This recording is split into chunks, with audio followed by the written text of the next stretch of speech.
Hello again, and welcome to part 2 of my 4.1 Combat Rogue Guide. Let's take a closer look at how we are supposed to gem and enchant our gear as combat rogues. And let's start off with the enchants. The head enchant you get from Revered with the Ramkahen faction in Uldum. It's the only one, basically, for rogues, and it gives 60 agility and 35 haste rating. For shoulders, it's another faction reward. You get it from the Therazane faction in Deepholm, and it gives you 50 agility and 25 mastery. For cloak enchant, there is some enchants you can choose from, like crit or agility. As mentioned in the stat portion of this video, agility is by far the most valuable stat for you, so 22 agility is a very good option. For the chest, it's really no contest here. 20 stats requires Maelstrom Crystal, but it's definitely worth it at the moment with the prices being so low. On bracers, you want 50 agility. Once again, it requires Maelstrom Crystal, but it's definitely worth it. For your weapons, you will want Landslide. It gives you a buff which increases your attack power, and it can stack, so you want 2 of them. And it's the best enchant you can get. For gloves, there is a bit of discussion about which enchant to get. There is one enchant which requires Maelstrom Crystal.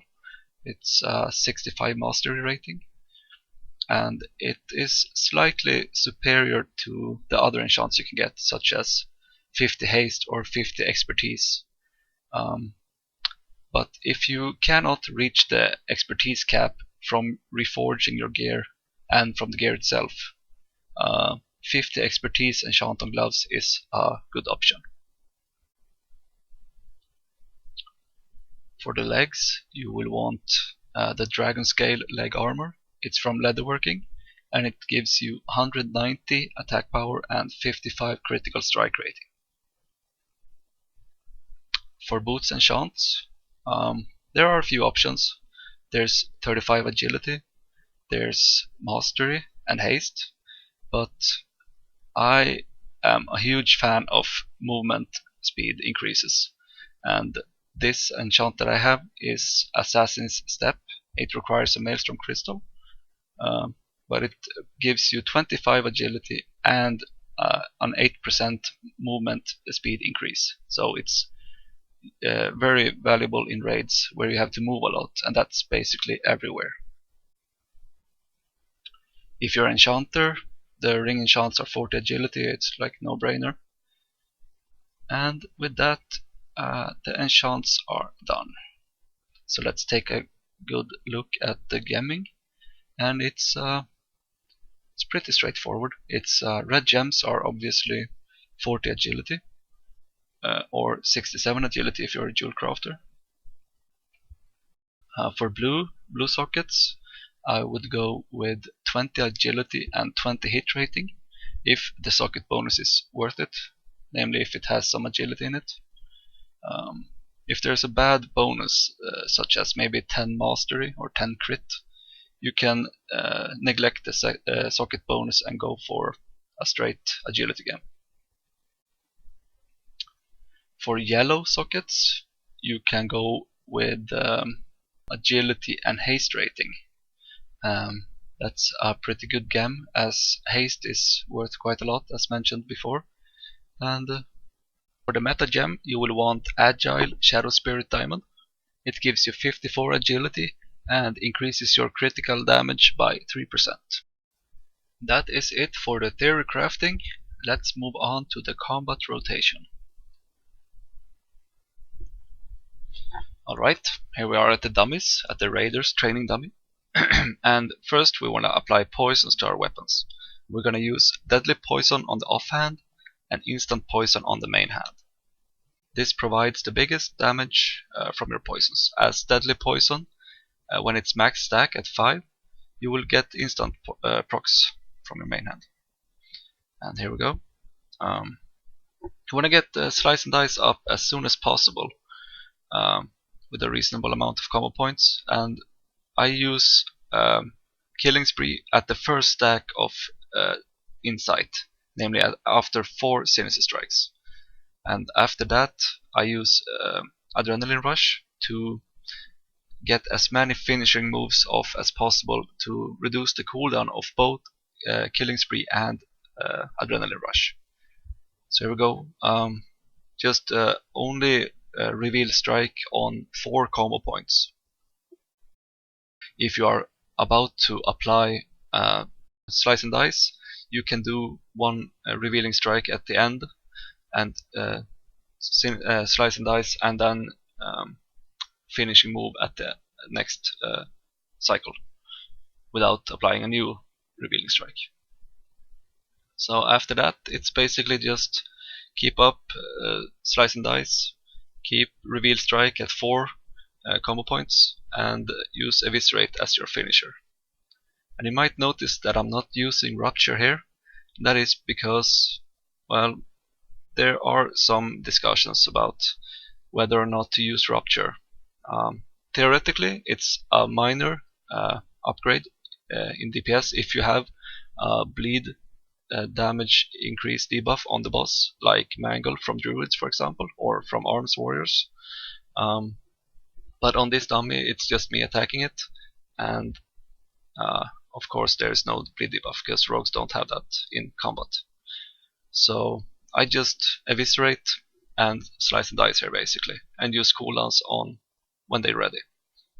If you are in a raid and you have bleed debuffs on the target, you might want to go with Rupture, and that is basically just try to keep it up as much as possible. Use the same rotation, but instead of only Eviscerate, just do Rupture whenever it's down with 5 combo points.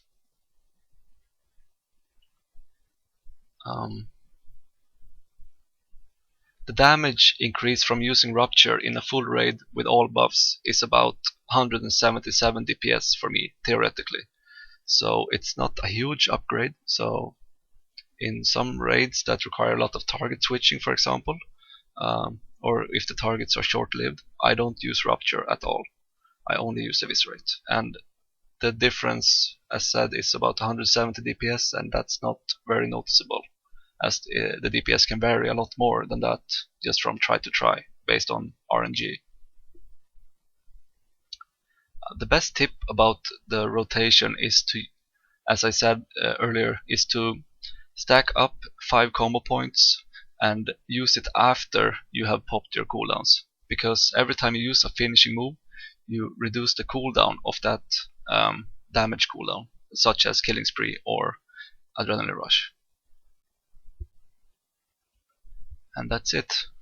Basically, keep it up. You might notice my DPS is a bit low here. I don't apply Sounder just for, or expose armor just for making it easy here to see. If you are in a raid, you want to have someone to tricks to. As with the tricks glyph, your tricks to the trade cost no energy, so you will be giving a free damage boost to someone in your raid, or a threat boost if you're in the start of a fight. It only costs a global cooldown, and it's definitely a good skill. You might see that the poisons get a bit close to dropping off, and that's where the spell hit comes in. As you will see as we check this parse here, as these poison ticks drop off and get the normal stat. There we go. Yeah, as you can see, the melee is a huge part of your total damage done, and this is where expertise comes in. You will see that I have no parries or dodges on attacks, and that is due to being expertise capped.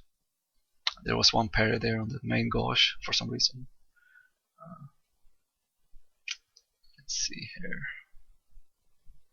Going down here. Yeah, that's about it. And let's take a quick look at how the DPS rotation works for multi-target fight. If there are a lot of mobs that you will be AoEing, I'm not sure about the exact number, but if it's more than, let's say, 7 targets, you might want to use Fan of Knives coupled with Blade Flurry for maximum DPS, and you want to use Deadly Poison on your throwing weapon. Personally, I like Blade Flurry because it lets you keep your rotation going, same as normal, while you still do additional damage to one extra target. And let's see how we would do it. It's not at all different actually from single target DPSing.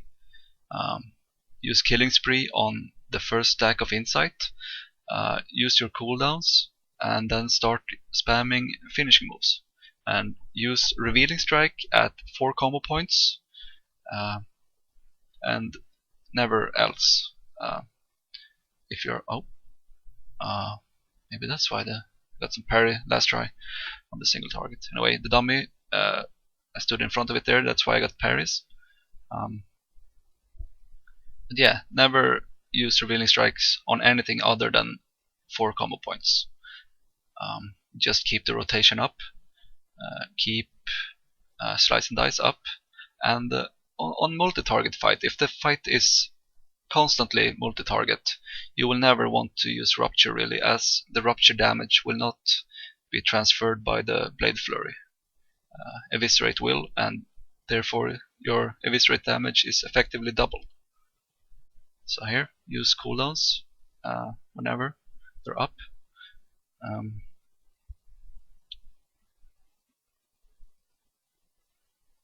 Yeah.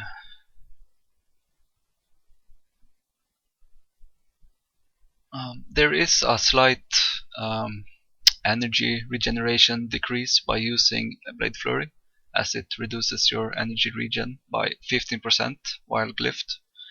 So you will see that I will not be able to spam as much as I did on the single target, but it's not that big of a deal. I even energy cap sometimes even with Blade Flurry up, and that's a problem for the combat spec, that you sometimes might get too many combat potency procs and you don't know what to do with all the energy. So basically just keep the rotation going, use cooldowns, and make sure you do not pull aggro from your Blade Flurry target. You want to use tricks. If it's an aggro sensitive fight, you want to use tricks on the tanks, because it will transfer the threat from the Blade Flurry target as well.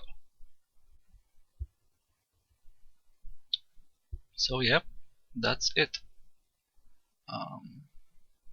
Gonna take a quick look at how the damage distribution is with Blade Flurry on an additional target. Damn poisons. Let's go. There we go. Oh yeah, there you see. Above 40% of my total damage done is from Blade Flurry. And it transfers all damage, physical damage. It does not transfer poison procs or anything like that. It's only physical damage. I got some parries from the standing in front of the dummy. That was a bit stupid. But here you can see spell hit again. I had a few misses on instant poison. And let's see the deadly poison application. There we go, miss. So that's where you want a spell hit. And with that, you should be ready to go and DPS. Hope this guide helped you, and good luck.